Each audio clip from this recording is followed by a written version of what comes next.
So the big question is this: how are real estate agents like us, who didn't cheat and take on venture capital and are spending money from our own pockets, how do we compete with these billion-dollar real estate tech companies and iBuyers in a way that lets us bring our services and the things we believe in out into the world and still remain profitable?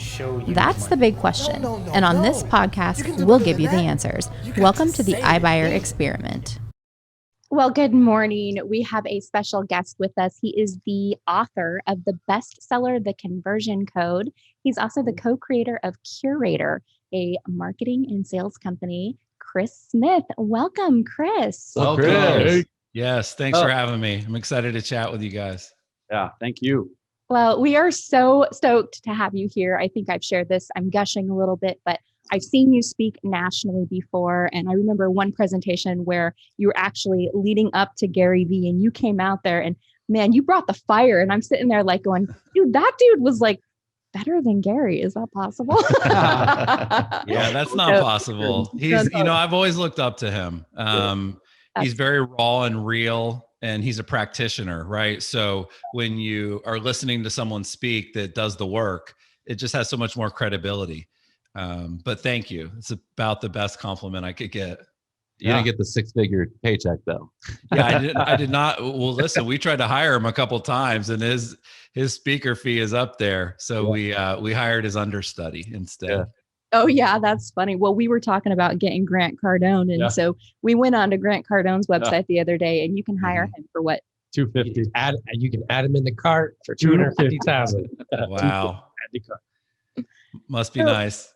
Yeah, no kidding. Well, Chris, why don't you tell us a little bit about your journey and also tell us a little bit about Curaytor? Sure. Yeah, I have what I would call kind of a unique set of experiences. I'd like to think that no one has taken the path that I've taken, in the sense that I got started with real estate by doing sales for Quicken Loans in the late 2000s, right when the mortgage market was melting down and very challenging time. All the kind of loans were going away. Like every day we'd come to work and there'd be like one less loan we could write. And I just learned so much about the importance of having marketing, advertising, and sales clicking, because Quicken Loans has these massive boiler rooms with thousands of people calling 100 leads a day each, using the right scripts, using the right frameworks, knowing how to pitch, knowing how to close, knowing how to, get a credit card, get a social security number over the phone with someone you'll never meet. And so Quicken Loans was just this massive company, but now they're like 50 times bigger because at the time there were still a lot of people that were like, I'm not sure if I want to, do a loan with someone I'll never meet, or like, I remember we had like e-signatures and people were like, I don't know if I trust, signing digitally, but they were ahead of the curve. And their marketing and advertising, like literally they knew when a radio ad would run. And so they'd have you stop dialing for that hour because they could predict the inbound calls that would happen. The other thing I noticed is they bought leads. They didn't just generate their own Quicken Loans leads, lower my bills, lending tree, bank rate. They were buying any and every lead that they could get because, it's a numbers game. So I learned so much from them around sales, but then I kind of observed what they did with marketing and with technology, had their own proprietary CRM, just a great experience. So I started with Quicken Loans as far as like real estate kind of centric stuff. And they were the largest online mortgage company, and they still are. I went from there to Realtor.com, but I was working for Top Producer, which is an offshoot, which is a CRM company, which was the number one CRM in real estate for a long time. They used to sell it as a disc, back in the 90s and in the early 2000s. And with that job, I had to go to 2 real estate offices a day, every single day, and kind of pitch or train on CRM. And that's when I realized like real estate agents are lost when it comes to technology. Like it wasn't their skill set. It wasn't their passion. They were sort of tech phobia. I heard a guy one time say, realtors are digital immigrants and they're trying to work with digital natives. And so that really rung true to me because I would try to teach them Top Producer and they would have questions about Facebook and Google and Twitter and LinkedIn. They asked me all these other questions because they knew I knew my stuff. So while I was doing that, I started a blog and I started a YouTube channel and a Facebook page, really just to share with my customers in Florida. I was the sales rep here in Florida where I live. And so I started an email list and I started a Facebook page, but I didn't do it as like top producer. I did it as a brand that I just invented called Tech Savvy Agent. And it started blowing up, like the Facebook page, the Twitter following, the videos, the website traffic. It exploded because there was clearly a need for someone to sort of teach at a practical level, like how to use all the cool new stuff. So I worked for them for several years. And then as a part of that, Inman News saw how popular my content became. And so they hired me away and said, no, you're going to come create content for us. Like, we're a media company. You're a media guy, forget the grind of selling software, come to the other side of the equation. So went to Inman and had a great experience there, met kind of the who's who, interviewed the who's who. Brad gave me a great opportunity. And then I ended up working with Dotloop. And then I ended up starting Curaytor. So I don't think anybody has ever worked for Quicken Loans, Realtor.com, and Inman, probably. I think I'm the only one. And so I just learned a lot. I'm very observant. I love to learn. I had a boss one time say, you better always learn more than you earn. And that always really stuck with me. And so I kind of the reason I started Curaytor was because even if you would teach people exactly what to do, like click here, do this, they still didn't want to do it. They wanted it done. So our shirts at Curaytor said, we do it for you. And so we're a marketing agency, really. Like, obviously we have technology that kind of powers the ads and marketing and things that we do, but we literally build the website for you, set the CRM up for you, create the Facebook ad for you, design the retargeting ads, write the emails, write the blog posts. Like, you're basically outsourcing your marketing and advertising to a professional company. Mm-hmm. And in real estate, as you guys know, there's a ton of technology. There's a million options for websites and CRM, but there really wasn't a place to go to kind of get it done and to get it done right. There's a lot more tools than help. So yeah, that's Curaytor. We're a marketing agency that uses technology to help people generate leads, convert leads, build their brand, all the things you would hire an agency to help you with. Very nice. Yeah, I love Jimmy. I get his content constantly. We actually, for our community of Zoodealio, there's a lot of agents that we have that we do like some conversion conversations, coaching, and I personally actually use a lot of Jimmy's stuff often, just because it's super fire, and I mean I'll regurgitate some of his information within our communities. Yeah. Well, he's stepped up, Jimmy Mackin. I mean, he's our CEO now. He's stepped up. I had a conversation with him not that long ago and said, you're either a creator or a consumer. Yep. Like people that do YouTube and TikTok and people that really blow up their brand on social, like, they are content creators. Yep. And there's so much more that goes into that. Yep. There's so much research. Like, you have to consume with the mindset to turn the corner and create.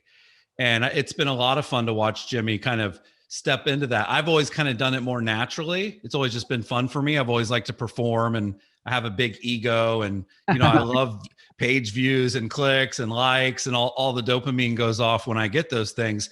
For Jimmy, I think he was a little bit more like most of the world, which is he's going on social and he's engaging with people and he's building his network, but he never really thought of himself as a content creator. And now he does. And the results are speaking for themselves. I'm glad you're watching what he's doing. Yep. It's good stuff. It is good stuff. We definitely are huge fans, especially your videos too. You've been dropping some really cool videos lately. Just a great practical advice for real estate agents and the industry in general. I'm curious, and we talk a lot here on the iBuyer experiment about how technology is changing real estate. Mm-hmm. What are your thoughts on kind of what's happening in real estate right now? Yeah, I think people should be afraid. I think if I'm a real estate agent, I need the sharpest axe I've ever had. Yep. I need to be better at marketing, selling, servicing, referrals, retention, lead generation, systems than ever before. Because there's a new and a different way to buy real estate now or to sell real estate. There's another option, which is iBuying.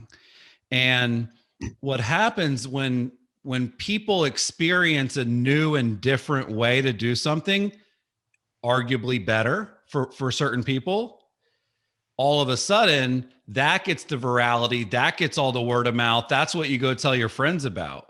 If you've already sold 2 or 3 homes the traditional way, and then you do an iBuyer sale, or like, you go to Zillow Offers or Open Door, one of these guys, OfferPad. If you do it that way, and it's so different and it's so much less friction, you're going to create word of mouth. You're going to tell all your friends about it. It's no different than the first time you stayed at an Airbnb versus a hotel. It's no different than the first time you click to sign a DocuSign versus, a fax or a wet signature. So I think of it as David versus Goliath. I mean, these Silicon Valley companies are massive. Zillow's worth $40 billion. I know. I mean, Zillow's worth more than all the brokerages combined. Yep. Insane. And so they have a war chest of money that they're allowed to lose. That's the scary part. I read a thing this week. Open Door lost $100,000 per deal last year. Wow. And they got more funding because they're playing the long game. Yep. So what I would be doing if I was a real estate agent is I would look at it and go, why is this message resonating? You can sell your home fast. You can sell your home without all the hassle, without all the stress, right? Certainly. Okay, those are the pros. The cons might be you get one offer. You don't have a chance to create a bidding war. You don't have a chance to sell your home for over asking price. You don't have a chance to actually have marketing, expose your home to lots of people. I think of it as an auction with one bidder. You would never put a piece of art up at an auction if there was one bidder. And that's a little bit of what iBuying is, right? You get this one offer. Now there might be multiple iBuyers, but the dust will probably settle where most of their offers are the same. So I would lean into it, and I would be writing about it, and I would be creating videos about it, and I would be educating the market about the pros and cons of selling your home in 0 days on market. Because there are pros and cons. There's pros and cons of doing something anyway. The other thing I would do is there may be an apocalyptic doomsday, but it ain't anytime soon. No. Yeah. It's a multi-decade challenge to sort of get to where everybody does this or everybody might do this. A good stat on that would be like, have you guys seen the stuff that Carvana does? Oh yeah. Yes. Yeah. Carvana feels like it's how everybody's buying their cars now. Yep. Less than 2% of people use Vroom and Carvana. 98% of people still go down to Carl Black Chevrolet and buy their car off the lot, or they go to CarMax. So change doesn't always just happen like overnight. I would be providing the best service, and I would be providing options. Like if I'm an agent, I need to figure out how one of the options is iBuyer. If you contact me, we can do a traditional sale. We can do an iBuyer. We can do a buy before you sell. We can do a fix it up, like the Compass Concierge stuff they're doing. Yep. We can do a guaranteed sale. Like you need a menu. Right. Because if you have all the same choices that all these other guys have, then all of a sudden they're not quite as appealing. But if it's like hire Sally the realtor who never returns my calls versus this slick company that I'm getting ads and mail from all the time about a hassle-free experience, like who would you choose? So I think of it as like David versus Goliath, but I think people should remember that Goliath lost. Yep. David won, and he used a slingshot and he used rocks and he fought back. Yeah. So I would just say fight back. Love it. There. So I got a question for you too. You know, like you mentioned so much there, but you know, one of the things that we have here around here is saying that, you know, meet your prospects and clients where they're at. And my question for you is what do you think in reference to this craziness of the market that we have right now? And there's like so many more products popping up where Open Door, for example, that they are now doing buyers offers to cash and going in and just helping them, you know, compete. What's your thoughts around that?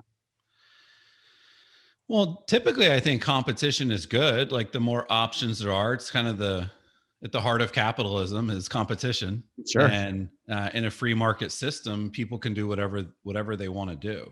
I actually saw something Jimmy shared the other day, which was interesting is if you go to Google Trends and you search Zillow over the last like 5 or 10 years, and then you search Realtor, the rising tide is rising the ships too. There's actually, this is crazy. This was from the Wall Street Journal this week. There's more homes for sale. Excuse me. There's more realtors than homes for sale. Yes. Right. Yes. There Like- are 11 realtors per one listing here in the Phoenix metropolitan area. It's ridiculous. It's insane. So like we have our own problems in the industry to fix. Yep. And I think that for me would be something like, would it really be a bad thing if 75% of the agents went away? I don't think it would. Right. I think it would be insanely better for the consumer. Like at Curaytor, we're very blessed. We work with the best agents and teams. Our price point is cost prohibitive to anybody that's new, part-time, or average. Right. Like we're a marketing agency. We manage your ad spend. Like it ain't cheap. And because of that, we work with the top folks. The difference between working with a top real estate agent and an average or a shitty real estate agent is monumental. It's a completely different experience. So, and by the way, in sales at every organization, at Quicken Loans, guess what? 80% of the salespeople kind of sucked. And down at the car lot, 80% of them suck. And at the mall, 80% of them suck. Like that's very normal. So I think what the consumer empowerment will do is it'll consolidate the deals to the people that actually deserve them. And by the way, that's already happening through reviews. That's already happening through, like, if you actually have a budget for Facebook, Google, and Zillow, you're obviously picking up market share. So I kind of just hope the onesie twosies go away. I hope the half of the agents that have a license and don't use it go away. Because I think they're the ones that actually hurt the industry, not Zillow. For sure. Great insight. Great insight. For Yeah, sure. I had another question for you based on your experience of, working with agents for so long. Mm-hmm. From your perspective, why do you think that the real estate industry took so much longer than other industries to, bring technology into the game? When we talk about this topic all the time where, Kayla found the stat, where, what was it? The percentages so low compared to Right. Yeah. The real estate industry innovates at less than 0.5% of our asset size class compared to 3% of other asset classes. Yeah. Well, there's a couple reasons. Number one is the average age of a real estate agent. It's over 55. Yep. So Ooh, good point. If you're over 55, the internet's only like 20 years old. So you were sort of already an adult. Like you really weren't that interested in Facebook and Twitter. Like I'll tell you my dad's path. You don't need a beeper unless you sell drugs. Okay? That was number one. Then he said, who in the world would want a cell phone? Then people could call you at any time, right? And then he said, you're crazy to pay your bills online. You'll get all your information stolen. And then he said Facebook was stupid, right? Yep. And he has a cell phone. He's on Facebook. He has all of his bills on auto pay. He was wrong. Yep. Not about he was wrong. Yeah. So I think that's part of the reason is just the age. Yeah, exactly. The other part of the reason is like, you ain't selling shoes, you're selling houses. Yeah. Yep. There's a lot on the line with a transaction like this. Like there ain't no houses on Amazon. You know what I mean? You might buy stuff for your house, but you ain't buying a house. This ain't a plane ticket. This ain't a hotel. So I understand a lot of people say, well, travel, real estate. It is happening much slower because there's so much more on the line. Anybody that's been a real estate agent for 10 years that's good at what they do will tell you it's a relationship business. You're a therapist, you're a consultant, you're a negotiator, you're a handholder. Like it's not just like the IDX alert. It's so much more than that. It's not just the opening the door. Like there's a lot that goes into this because there's so much on the line, because it's people's largest investment. So I think that would be the other reason, but you're seeing it move upstream. Right. Amazon started with books. Yep. Now you could buy like multi-$1,000 televisions the same way with one click. I think people 5 years ago probably would have said, I would never buy a car without test driving it first. And now millions of people are buying cars without test driving it. Let's be honest, with the pandemic, people started buying homes they never saw. Yep. They got the 3D tour, they got the video, they got some pictures, they're on the cell phone with the agent that's at the house. And it's like, cool, let's make an offer. Yep. I think a lot of people would have thought that would never happen. So my advice to people is like, don't think you're smart. Like, be open-minded that you might be wrong and that there might be a big shift happening, and get out in front of it. Don't be behind it, right? Like, embrace change. That's really the big message that I like to preach, is like, get excited and embrace change. Don't let change happen to you. I love that. Yeah, be open-minded. I think that's one of the hardest things, is to be open-minded, right? Gotta hear the buffalo coming now. Yeah, it's definitely a strength, right? Absolutely. Well, Chris, you share a lot of amazing content on your Instagram, and you can be found, what's your Instagram handle? It's terrible. My Instagram's terrible. It's Chris _ SMTH. My name is so common that you can't get like any of the good handles. So it's Chris _ SMTH. Okay, awesome. So definitely go follow him. But I want to ask you, what are some of the things that you just really think real estate agents need to be doing right now to stay relevant? Yeah. Well, I think part of it is like, just like the content creator versus content consumer mindset. Like it's sort of never been easier or harder to build a personal brand, because like, I'll give you a couple of examples. Like, check out Jordan Rossman, check out Scott Hardis. You know, these are agents that most people have never heard of, and they're killing it on social. Check out Charles Burgess. Like, you know what I'm saying? Like, these are just people that are like in their local market, they're basically famous because they're using Facebook, Insta, email, retargeting. Like, TikTok right now is the one where it's like, should I spend time there? Should I not? Like, listen, I have 23 followers on TikTok, and one of them is my daughter. Like, I'm not viral over there yet, but I'm learning, and I'm trying, and I'm observing, and it's making me a better content creator elsewhere. So one really practical tip that I would give people is, you've got to be vertical and you've got to be short.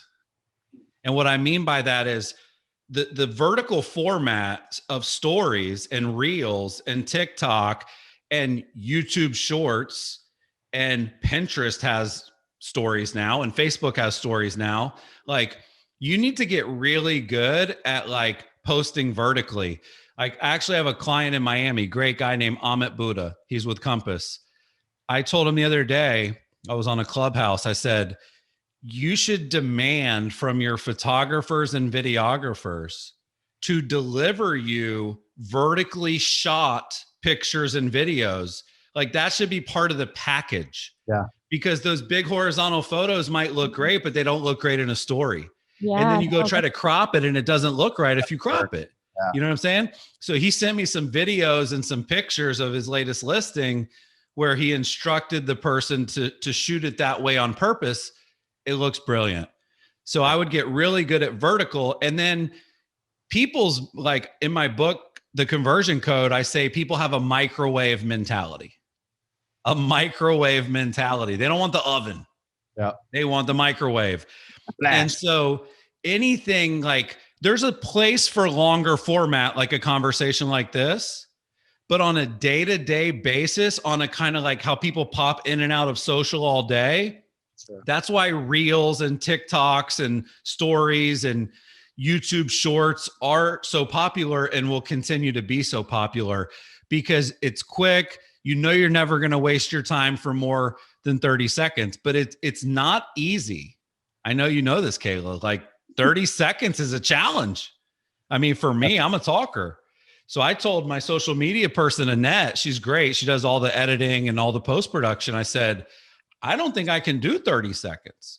So what I had been trying to do is like, take a long clip and turn it into 30 seconds. Like I would send her this recording and be like, hey, find a couple good 30-second moments from this. And then I realized that's not as easy as it sounds. You're better off to just shoot it that way on purpose. And so I challenged myself to really start getting good at 30-second and 60-second content. And that also allows you to create a lot of content, because I can sit down in one session and I can create 10 or 15 pieces of content in like half a day, you know, and then I can schedule it out and kind of have a reservoir. My goal is to post one thing a day, Monday through Friday, kind of without fail. And it's working. So vertical and short, I think, are kind of the two newer things people need to get good at. Twitter fleets, by the way, same thing, you know, vertical, short. LinkedIn is like 15 fucking seconds for their video stories. I'm like, I got to go 15 now. Right. What the hell? Keep shortening. Yeah. Cool. Any other last fiery questions, anything like that? I feel like I could just ask you questions yeah, all I know. day. I'm like in a master Absorb class it. right now. Yeah, right. Absorption 101 right now. Yeah, we're loving Sponging this. it up. Loving this, Keep Chris. it coming.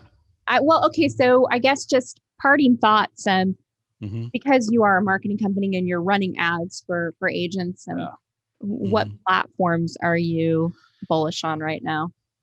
Yeah. So it's the two that I think you sort of have to be doing are Facebook and Google. You know, Facebook is going to get you the quantity and the sort of, if you want to take your database from 500 to 5,000, that would be very expensive and time consuming to do through Google. So I think of Facebook and Instagram as like this beautiful top of the funnel where you can get emails galore, registrations galore, and then sometimes somebody will slip down and be a deal right away, right? And we actually have data on this. For every 100 leads you call, you should have 14 conversations, and then you should turn 10% of those conversations into an appointment, which is about 1.5, right? So for every 100 dials, you can set an appointment and a half. Well, if you have an ISA or if you have a buyer's agents that are making 100 calls a day, you know, now all of a sudden you're setting 5 to 8 appointments a week, just calling your leads in your database. So I would be getting Facebook right, retargeting on Facebook, dynamic ads on Facebook, lead ads where the information autofills so you get a lot of phone numbers, not just email addresses. I would extend that into Instagram because it's just sort of like, it isn't that Facebook right now is only my mom, but it's sort of skewing towards like, there's like a divide, right? It's sort of like Facebook is the boomers, Instagram is the millennials, and TikTok is like the Gen Z. Yeah. So you just have to figure out like, who's my demo? If your demo is all over 40, you can use pretty much only Facebook. But if you're working with a bunch of people 25 to 40, you need to probably be on Instagram as well. So if I had to choose like 3, I would say Facebook, Instagram, and Google. But the other thing I always think about is, where can I do advertising and marketing where I guarantee my competitors aren't? One of them is YouTube. YouTube is so inexpensive and so effective, but there's a little bit of friction. You need a video, right? You need a good video. You need a short video. You need to have to understand, you know, the targeting is a little tricky. It's not the same as what people are used to with just like boost, post, go. Yeah. So I would be looking a lot at YouTube, and then I would be looking at audio ads. Like Spotify just put out the ability to kind of do self-serve audio ads with a minimum $250 budget. Really? So like if I'm doing Spotify, YouTube, and let's throw in Hulu, like you can do ads on streaming services now, like Sling TV, Hulu. So I would kind of do like an 80-20 mix. 80%, and this is what we do. So I'm not saying I would do, this is what I do. 80% is like what's proven, what's relevant, what's going to definitely work. That will be the Facebook, Google, Instagram stuff. And then what's next and what's a differentiator, because everybody does Zillow now and everybody does Facebook now. So you can't really go into a listing presentation and be like, we have a Facebook page. Like, nice. Like, okay. Yeah. So I got one last one for you.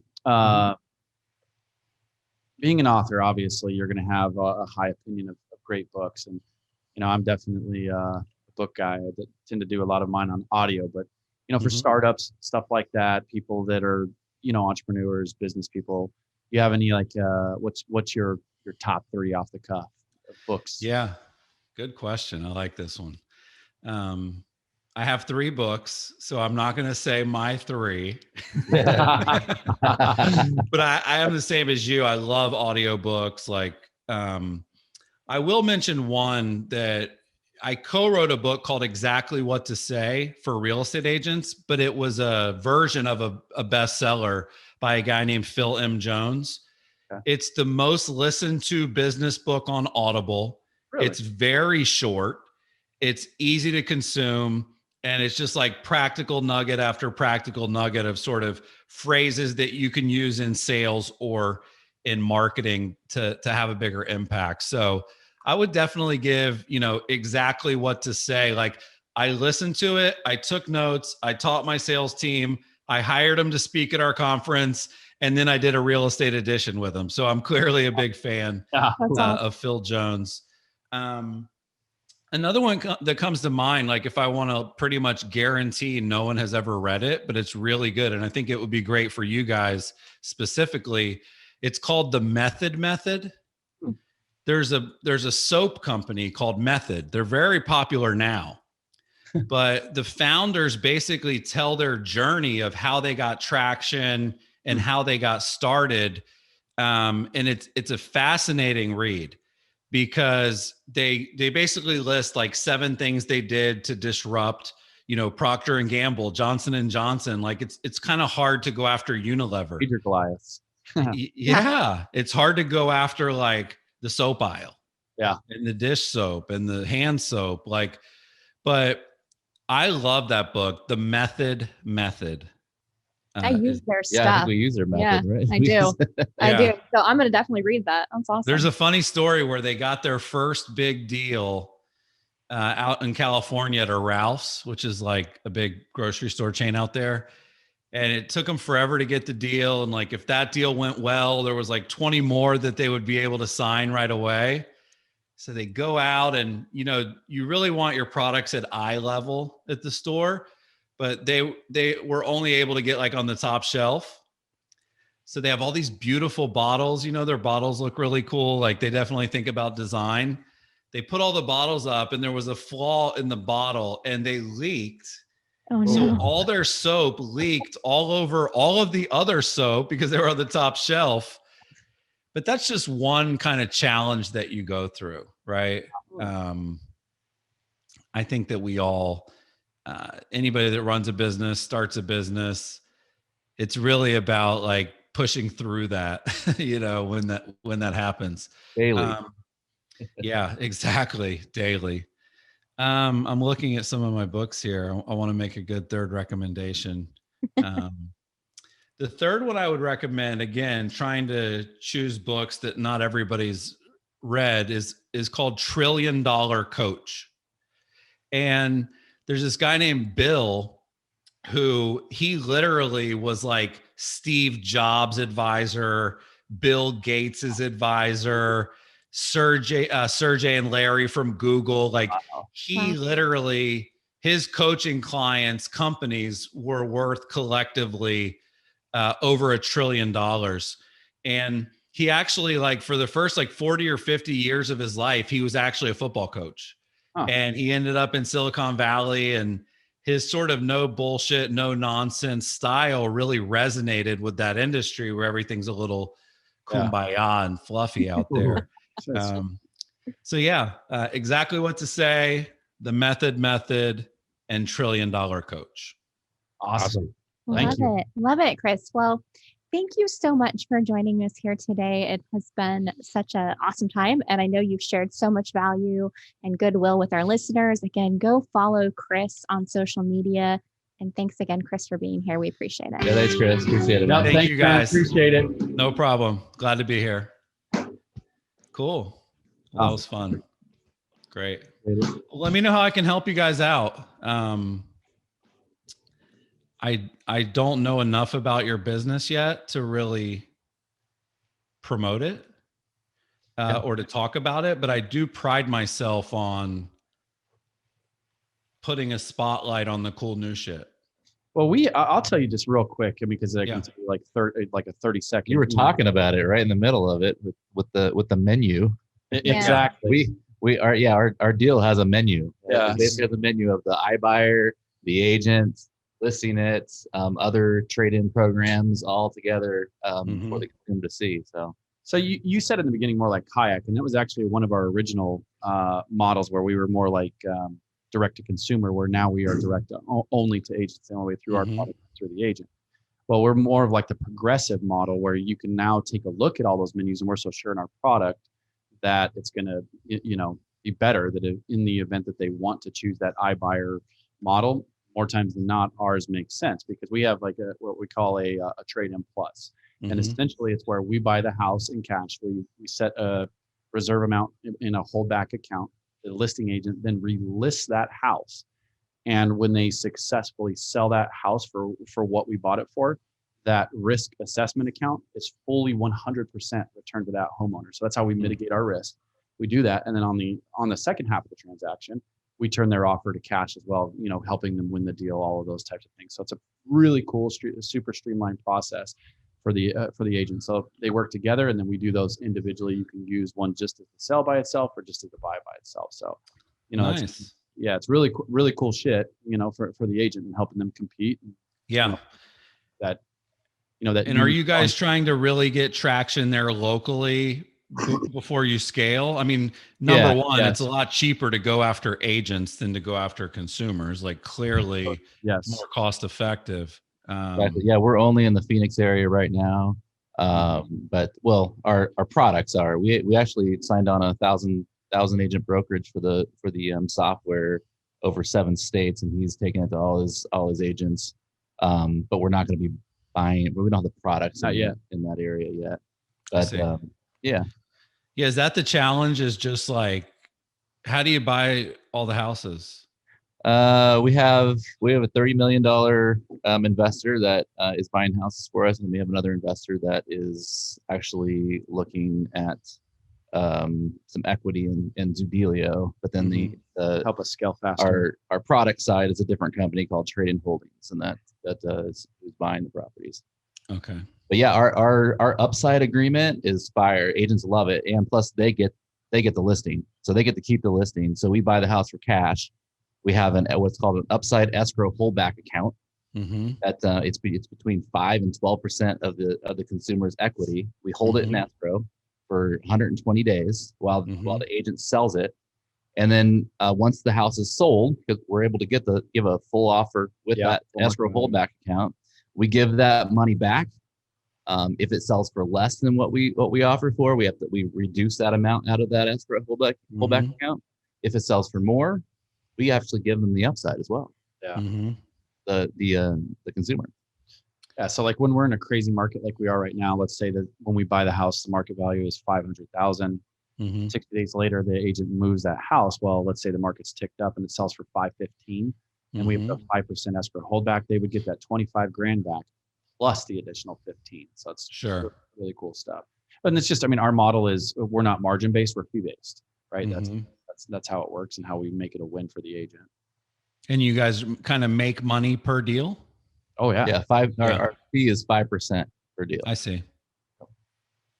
And then does the listing agent get 6%? Yep. Yeah. So we take 5% for our fee, and then we take Mhm. 6% for the commissions, for the resale commissions, and then 1% for closing costs. And then on top of that, the 5 to 12% sits in an escrow holdback account. Right. Cool. So who's your perfect customer? Like, is it Someone with brokerages or? 30% equity. Oh yeah, customers as far as agents, Yeah. agent wise. Yeah, we Mhm. think, I mean, we're really new. We're really early on to know like our customer lifetime, you Yeah. know, Mhm. We're only a few value. months old. But I think that we kind of think that brokerages will stay with the software longer than single agents will. But right Mhm. now we have, other than a couple large brokers, we have more single agents that are signing up. Yeah.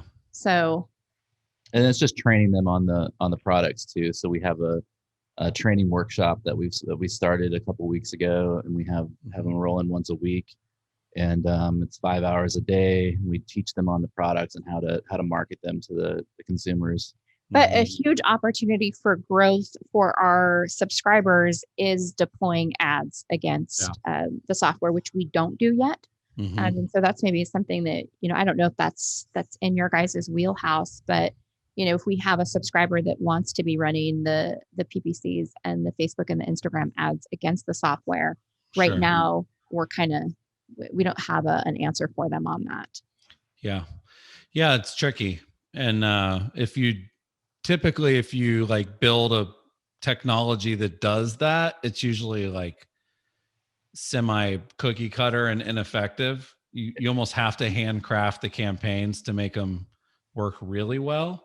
One thing you guys should definitely do is like go on Facebook and go to like Open Door, go to OfferPad, and look at the little page transparency where you can see all the ads they're running. Yep. Because that's just like a gold mine of ideas. And Yeah. sometimes they target by zip code, sometimes they target by like area code, of your phone number. Yep. Like, is your phone number 407? Orlando's pretty popular for some of that stuff too. I feel like Florida and Arizona are kind of kindred spirits a little bit with the demographics and the price points, making it more appealing. But yeah, I'll look more into it. And then if you guys ever need help or, connections, just let me know. Happy to help. That'd be awesome, man. Awesome. Absolutely. Thank you so much for your time. Yes, really, thank really you so much, appreciate it. Chris. We really appreciate it. No problem. See you guys. Yeah, it was a Cool. lot of fun. Later. Thank you. Yeah, Thank you. We truly appreciate you taking the time to be with us here today on the iBuyer Experiment podcast. Please remember to like and subscribe so that you're notified when we launch new podcasts. We'll catch you on the next one. Show you the money.